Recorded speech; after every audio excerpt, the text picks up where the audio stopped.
to what the first page of your test is going to look like. I'm going to give you a set of data and ask you to find all of these different things. So how do you find the mean? Add them up and divide by the total. Remember, if I don't specifically say you have to do it by hand, you could do it on your calculator as well. If you did it on the calculator, you're going into your one variable statistics. Mean is just your x bar. So if you add them all up by hand, it was 560 divided by 10, or if you just looked on your calculator, you would get 56. Median, you have to put your data in order from small to large. And then when you did this, because there were 10 data points, when you set them up, you have what? 51, 52, 53, 54, 56, 58, 58, 58.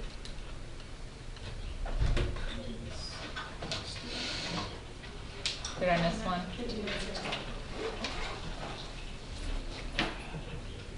Okay. I left off another 58, didn't I? Okay, so you put them in order.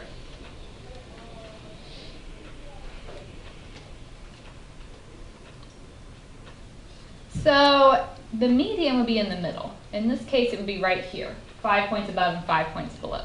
How do you find the median in that scenario?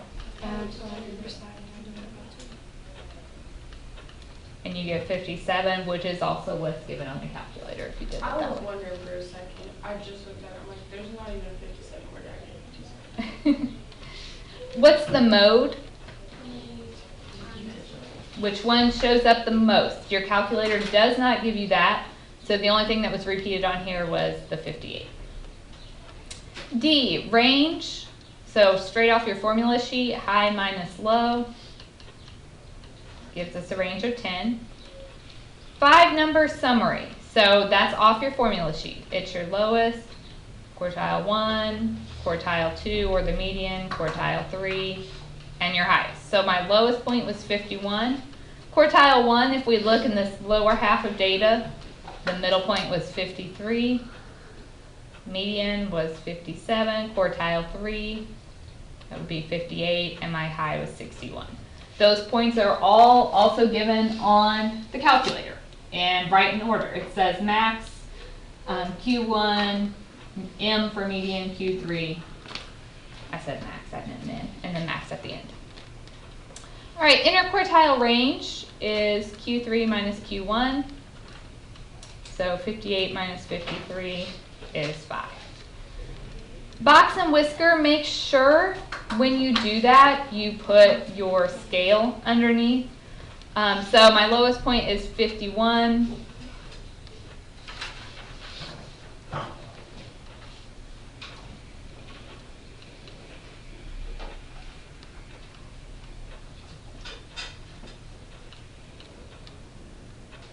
Okay, where do you start the whiskers at? So we'll start the whisker at 51. Where does the box begin? Quartile 1. Okay, then your box ends at quartile 3. You draw a line for the median, which was at 57. And our high point is at 61. So that's our box and whisker. If you had any outliers, we would mark those with an asterisk. I didn't actually have you find that on this because there weren't any, but if we did, then your whisker would go down to the lowest or highest point that is not an outlier. And then you just mark the outlier with an asterisk. Standard deviation. I want everybody paying close attention as I go through this because I will make you do one of these by hand on the test, and it's a lot of points because there's so much involved with it. So we put our first column is our x's.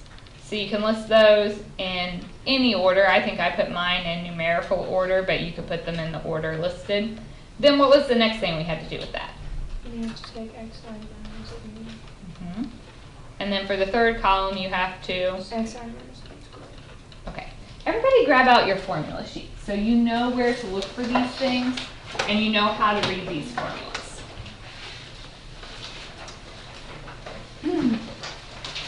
Do I have a population or a sample on this one? A sample.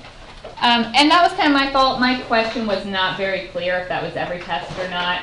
I will do a better job on the test of stating if it's a sample or population, so you know. So when you go through these, you take the x sub I is your value minus the mean, which we found in part A. So what I was 56, so 51 minus 56 is -5.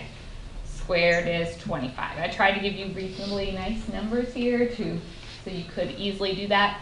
So 52 minus 56 is -4, squared is 16. 53 minus 56 is -3, squared is 9. Do I need to finish writing these down? Okay, so this is the problem I've noticed. When I give you these questions, people make the whole table and they stop. You haven't finished. If you look at your formula, your standard deviation, it says the square root of the sum of x sub I minus x bar squared divided by n minus 1. So what you have to do is add up everything in this column. What did you get when you add them up here? Okay, so my standard deviation is the square root of 100 divided by, there were 10 points, so 10 minus 1 is 9. So we get a standard deviation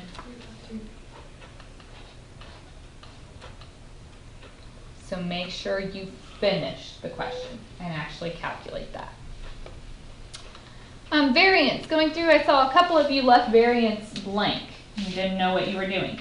If you go back to your formula sheet, so we have standard deviation. Underneath that, it has population variance. Sample variance is S squared. Well, we just found S, so all we do is square that answer. You get 11.1109, approximately, depending on how many decimal places you plug in. Describing the shape, there are a couple different things you can do. You can look at your box and whisker. So you might try to compare the length of your whiskers. If we look, like here is the median, which if it's bell-shaped should be the center of our data, and we see the box is extended off to the left. We also talked about if it's bell-shaped data, your mean and median should be the same. These are not identical, but they are very close. So on this one, I would accept if you said bell-shaped because your mean and median were almost the same. If you said skewed left because the box and whisker plot looked like you had more points down below, that would be okay as well. So on this one, I would take skewed left or bell-shaped or symmetric.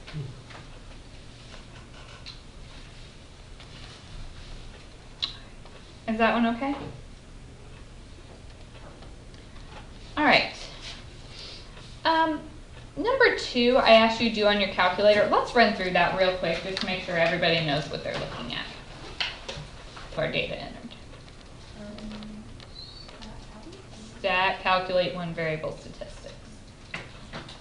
Okay, it said this was a sample of mutual funds, and I want the standard deviation. If you forget what variable standard deviation is, you have it on your formula sheet. You know, you have a bubble that says, or a bullet that says sample standard deviation, and right below it, S equals. So you're just going to your calculator, it will say S sub X, and you get 0.09599, so we'll round up to 60. B, quartiles and IQR. So if you just go down, you have min, right below that, it says Q1. Capital M is median, which is the same as quartile 2. And then quartile 3 is 0.085. How do you find IQR? And that's on your formula sheet. So 0.085 minus negative 0.005, and we get 0.09. Okay, what I've seen the most trouble with is the explanation of these quartiles. So remember, a quartile is a percentile. I want the meaning of quartile 3. Quartile 3 is the same as what percentile? Okay, so what it means is 75%. This was we're measuring daily changes, so of the daily changes,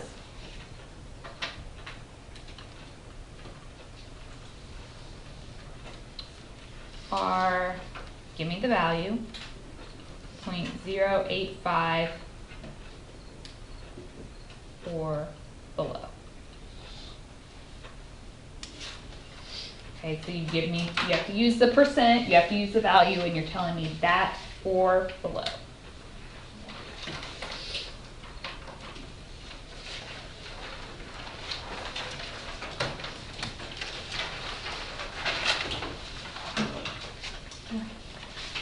Upper fence and lower fence. So if we go to our formula sheet, it's under chapter 3, the right-hand column towards the bottom. Tells us lower fence is Q1 minus 1.5 IQR. We already have all this data. Q1 is negative 0.005 minus 1.5 times IQR was 0.09.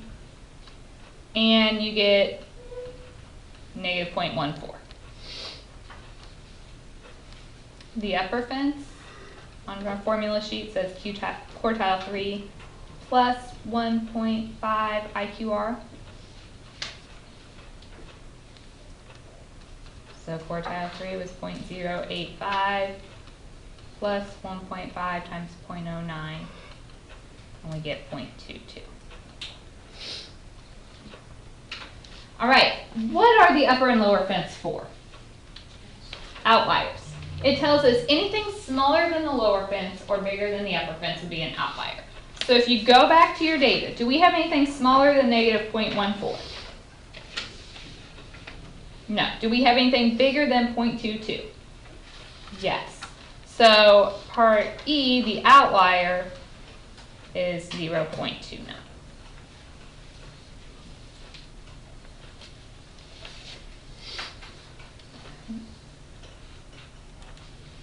Is this okay with everybody? If you don't know how to do something or don't know where I'm getting the formulas or the numbers, please speak up. All right. Then we got into number 3. This stuff you guys have had a lot of questions with. So we know that the mean is 101. And my standard deviation is 14. So for part A, if the data is bell-shaped, remember when we were talking about this, I gave you, we had a second day and I gave you a couple bell curves and we went through and kind of drew all of this stuff in. The mean is the center. So that's 101. So if I want one standard deviation away, what would you do? So 101 plus 14 is 115. 101 minus 14 is 87. So this represents one standard deviation. If I want 2 standard deviations, what would you do? Add minus 14. So 115 plus 14 and 87 minus 14. So that's our 2. And let's do one more just to make sure. So 3 standard deviations. If we add and subtract again, what would this one go down to? 59, and this one? So that would be 3 standard deviations. Okay, so everybody understand that part? So now we have to look. If it's bell-shaped, that means we use empirical rule. Empirical rule on your formula sheet. So we want to know between 87 and 115, so that's 1 standard deviation. And our formula sheet tells us empirical rule says 68% of the data would fall within that window.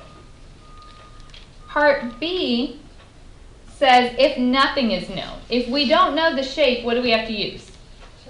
Chebyshevs, 1 minus 1 over k squared. K is the number of standard deviations. 59 and 143, that was 3 standard deviations, so you do 1 minus 1 over 3 squared, which gives you 0.8 repeating, so that would be 88.89%. So if you know bell-shaped, you do empirical rule. If you don't know, you have to use Chebyshevs. Does everybody understand that question?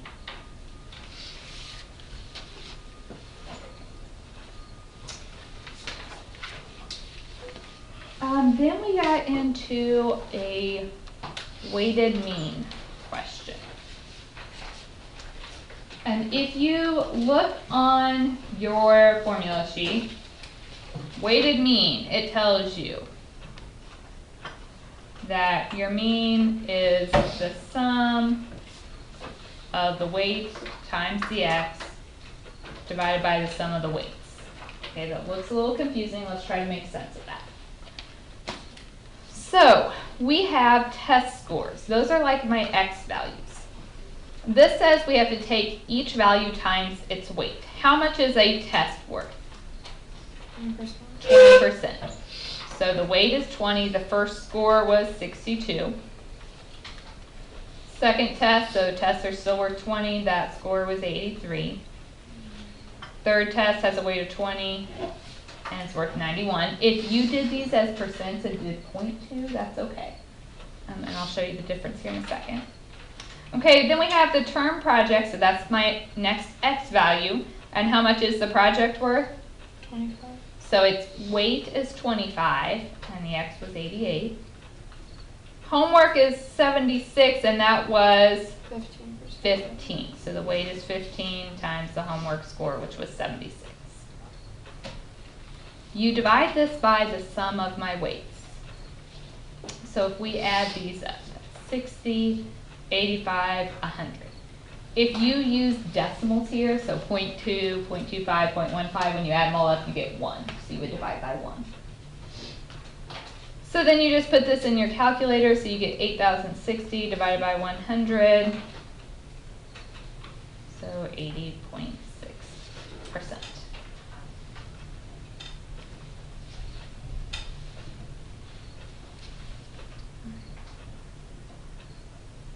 Is that okay with everyone?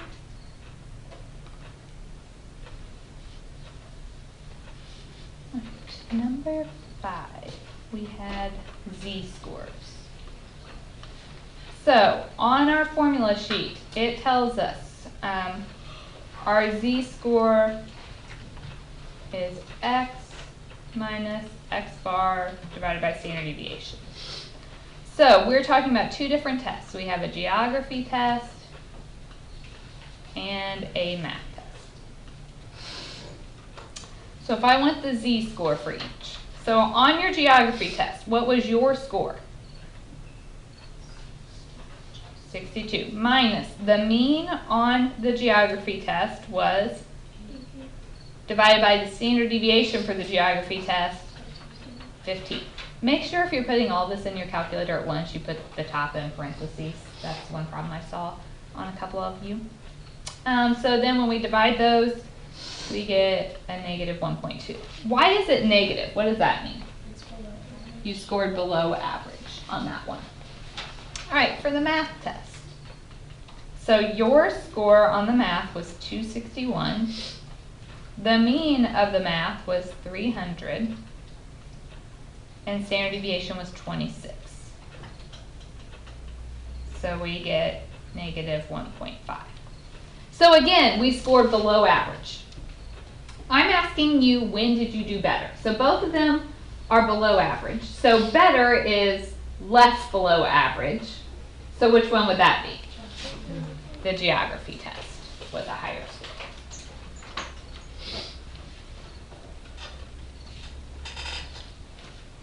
All right.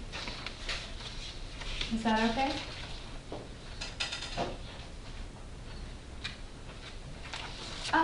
The next one, the next two, you can expect me to ask some questions about this. These would make good multiple choice questions. We've kind of talked about when we use each type of measure. So the first thing we talked about, measures of central tendency, which is essentially how to find the middle for your data. So my options are mean, median, or mode. Which one do I never really use to describe the middle? The mode. Do you have to have a mode for every data set? No, it's possible that you don't have one. Could you get more than one? Yes, the mode is the only one that we may not have or we could get multiples of. So we either have to pick the mean or the median. So it all depends on the shape of the data. If it's bell-shaped or skewed.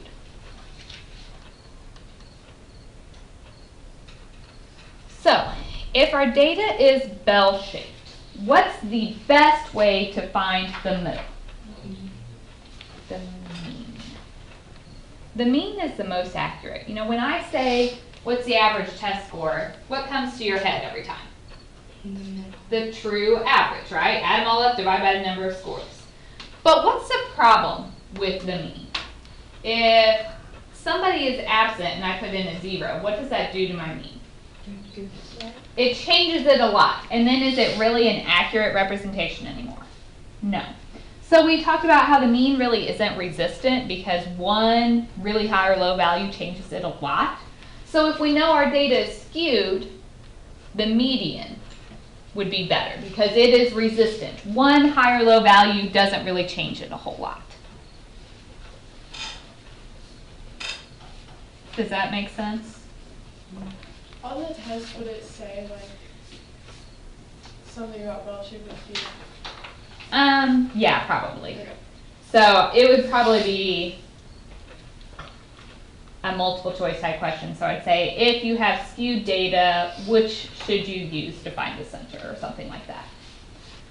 All right, so then we talked about measures of dispersion. So that's how spread out our data is. And we really had 3. We had range, but we never really used range a whole lot. So which one is the best information if our data is standard deviation? Okay, if we have nice bell-shaped data, standard deviation is the best way to determine how spread out it is. But again, when you have a really high or low value, that standard deviation gets thrown way, way off. So if our data is skewed, then we are going to go with IQR, the interquartile range. So you might just kind of refresh your memory on this. It will be on your test tomorrow in some fashion. So make sure you know which one is best when.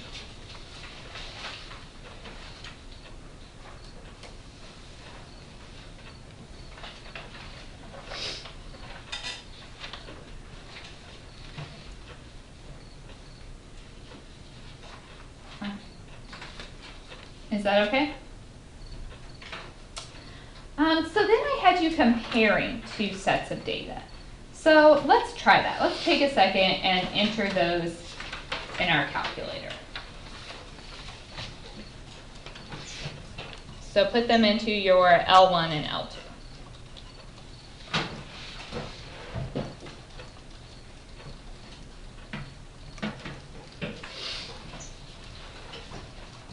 Actually, I don't have as much time as I thought. Can we not put them in? Can I write down?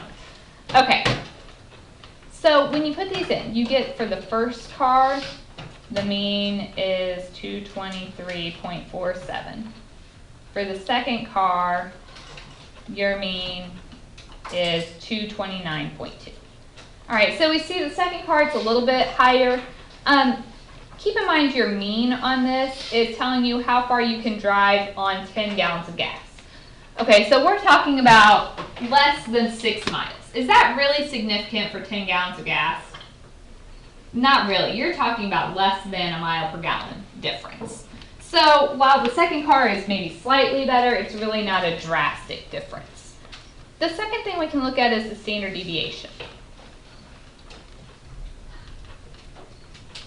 What do you notice here? Car 1's consistent. Yeah. Car 1 has a much smaller standard deviation. That means car 2 is less consistent. Sometimes you get really, really good mileage. Sometimes you get really, really bad mileage. So while its average mileage is just slightly higher, it's not going to always be great. It's less consistent. So which car would be the better option here?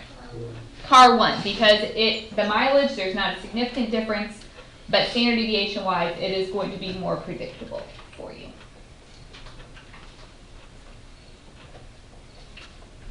Okay. So did you say that is resistant, or is... We don't really know if it's, I mean, not really resistant, but just consistent. It's more consistent. Okay, number 9, I do want you to put in your calculator because several of you did not have this question finished, and I want to make sure we know how to get through it. So put all of the commute time in your X, all the well-being index in your Y. I want everybody doing this.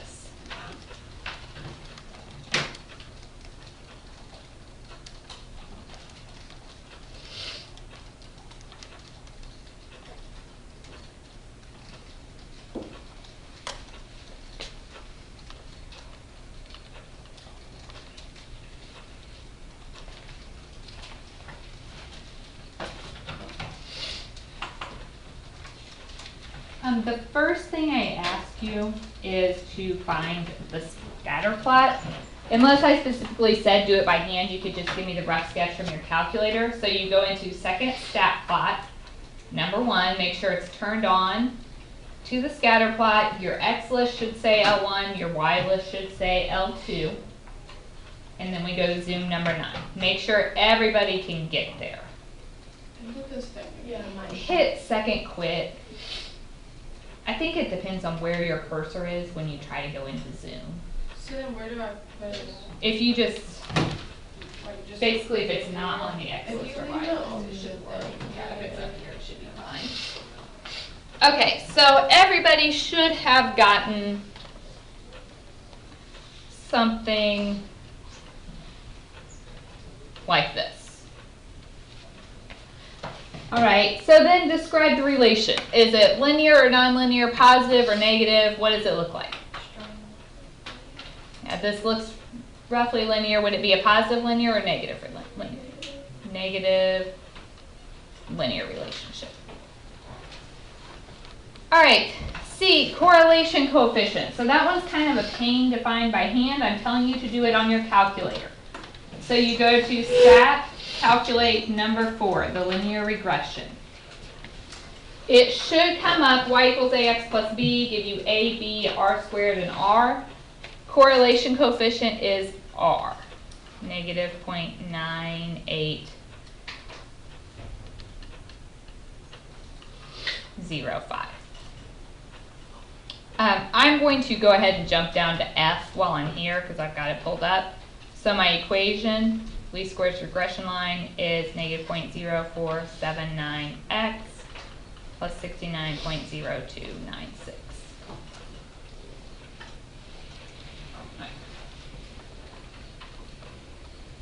D. So I told you I'm going to specify, does a linear relationship exist using your table. So looking at this R, do you think it's linear? Probably. But if I say on your test, use the critical value, which I'm going to, I want you to show me that you're doing that. So if we go to table 2, my critical value, how many points did we have? 7. So we go to n equals 7. Critical value is 0.754.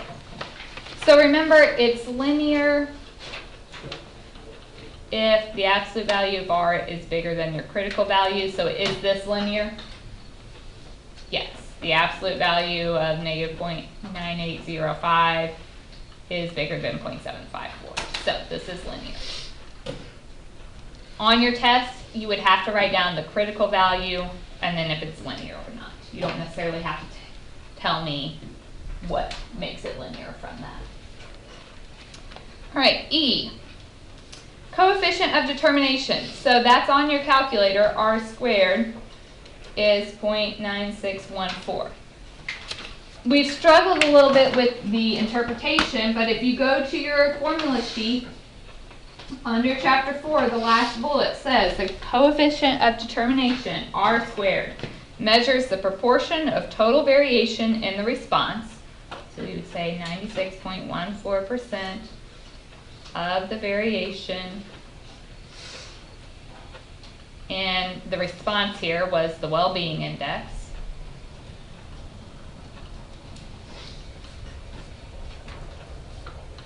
Is explained by the regression line.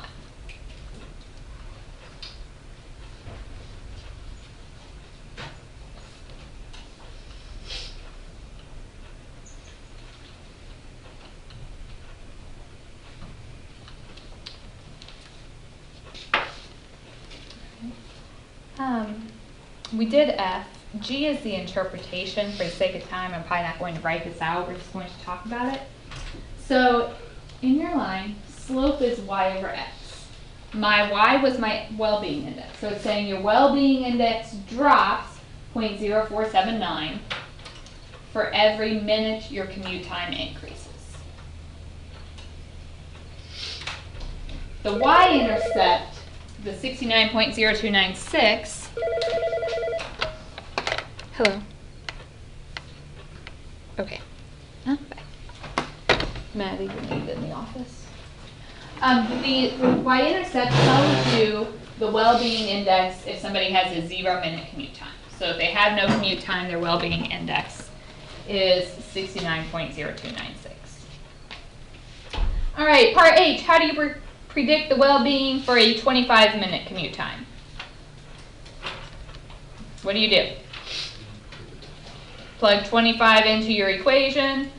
So you put that in, and you get 67.8321. I, residual. Residual is your observed minus predicted.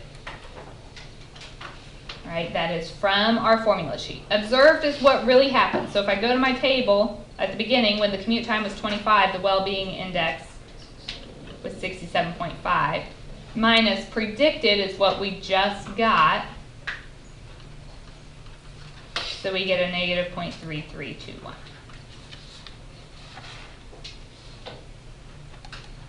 Okay, the next thing, the residual plot. So, go to your stat plot, go back into plot number 1. You have it set on scatter plot. X list is L1. You need to change Y list to L2. So to do that, if you hit second stat, it gives you a list of names, and we want to change that to residual. So then if you zoom 9, you get a residual plot that looks something like this. Make sure you know from the residual plot what makes it linear or not linear. You can't have a pattern in your residuals. So does this make any kind of pattern? No. We can't have constant error variance violated. So like if you get a cone shape, that's not okay.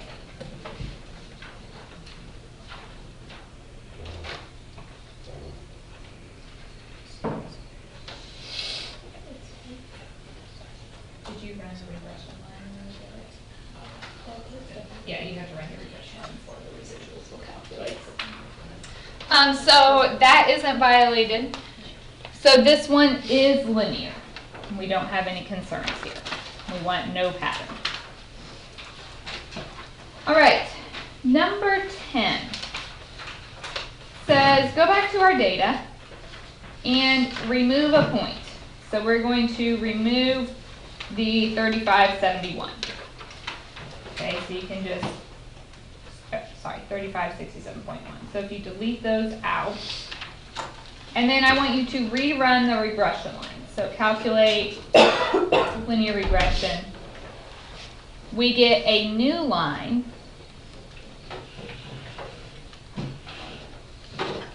of negative 0.0483x plus 69.0881. Compare that to the line we had. negative 0.0483 versus negative 0.0479. Is there much difference between these two lines? No. They're practically the same line. So was it influential? No. You should also be able to tell if I gave you a scatter plot if a point is influential. So maybe I gave you something like this and said, okay, there's your line of best fit, and then I throw in this a new point and your line looks like this. Would that be influential? Yes, because it changed my line quite a bit. What if I threw in my new point and my line looked like that? Is that influential? No, because those lines are practically the same. So you can look at the equations or the line themselves. All right, so far so good? Number 11, this will be another high point value question. So does everybody know how to enter x and y, get the mean and standard deviation for each of them? Okay, so then you had to go to your table, and we're doing these calculations. So you put your order pair. So my first point was 3, 4. Then you do x sub I minus x bar divided by standard deviation of x. Make sure you put parentheses around the top when you plug that in. So you should get negative 0.1574. You do the same thing with your y's. You should get, for that point, negative 1.0903. And then what do you do with those? Multiply them. And you get a value. Do I need to go through how to get these numbers? Okay. But again, sometimes you guys stop too soon. So if you look on chapter 4, correlation coefficient, R equals the sum of these. So what do I need to do? Yeah, you're going to add up that final column and divide by n minus 1. So if you add up that final column, you get 3.9778. We had 5 points, so 5 minus 1 is 4. So you should get 0.99445 approximately. Okay, does everybody know how to get that? So I'll have you do one of those by hand probably on your test. It will be a small data set because those are more time consuming, so 4 or 5 points, no more than that, just to get that calculation. Then you can do your regression line. I said by hand. So if you look on your formula sheet, it has a whole thing about it. And it says your slope is b sub 1, which is r times standard deviation in y divided by standard deviation in x. So we just got our r to be 0.9445. Oh, 0.99, wasn't it? I think my numbers are going to be off when I copied mine back down. I did not carry that 9. So 0.99445 times standard deviation in y from part A, 4.2190, divided by standard deviation in x,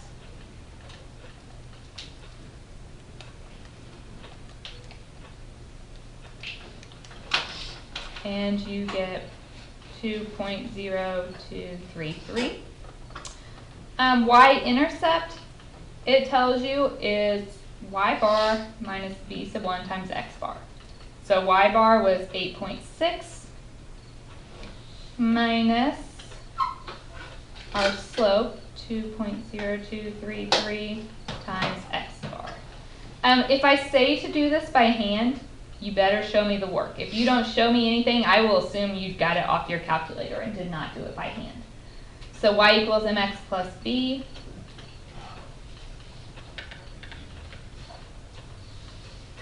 And we get our equation. Is that okay? Number 12. So I gave you a linear correlation coefficient, negative 0.918. Is that pretty linear? It's pretty close to 1, so yes. So does that mean that increasing the percentage of the population with a cell phone would decrease violent crime? Why? Okay, lurking variables, using that term. Just because things are related does not mean one thing causes another. So make sure you understand that. You could say they are related, but not causing, one thing causing another. Lurking variables are an issue. So that's something we didn't even consider, but could be impacting both things. Like when we did one in class, I talked about ice cream sales and crime rates are related. Ice cream sales go up and crime rates go up. But what was my lurking variable there? Something that could be impacting both of them. Summer, the temperature, okay, heat. So you have to be wary of those. So know what a lurking variable is.